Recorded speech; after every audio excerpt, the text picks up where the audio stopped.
Почитувани граѓани на Прилеп, сакам на сите вас да ви го честитам денешниот празник 3 ноември, денот на ослободувањето на Прилеп,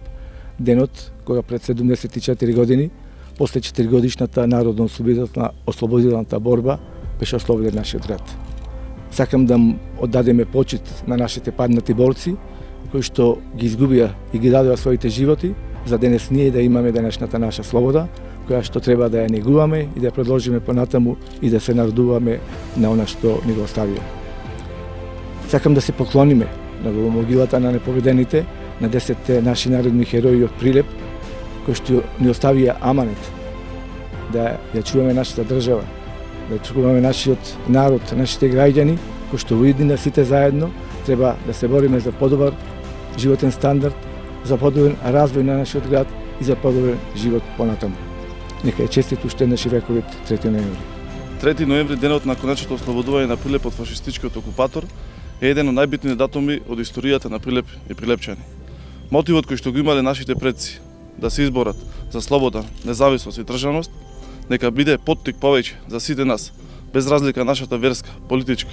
или било каква друга одпределба, да се избориме за економски просперитет,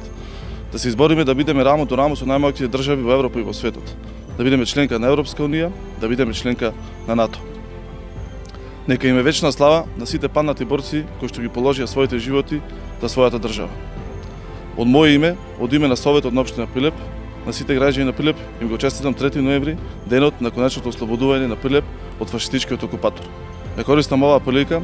сите граѓани на општина Прилеп да ве поканам денеска во 19 часот во Домот на култура Марко Цепенкот на свечена седница на Советот на општина Прилеп, на која што ќе бидат доделени награди за животно дело, плакети и дипломи за заслужени граѓани на Прилеп, кои што достоинствено и честно го представувале Прилеп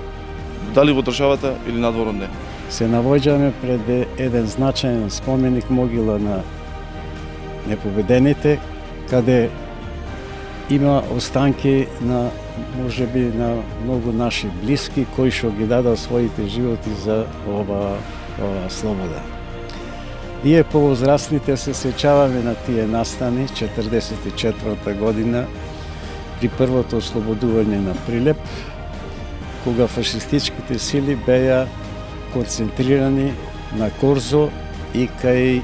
германските гробишта. Се водеа борби. Исто така се сеќаваме и на настаните при второто ослободување на Прилеп, каде што се водеше жестока битка меѓу партизанските единици веќе формирани во бригади од 42-та дивизија со германскиот фашизам, каде храбро загинаја околу 230 партизани.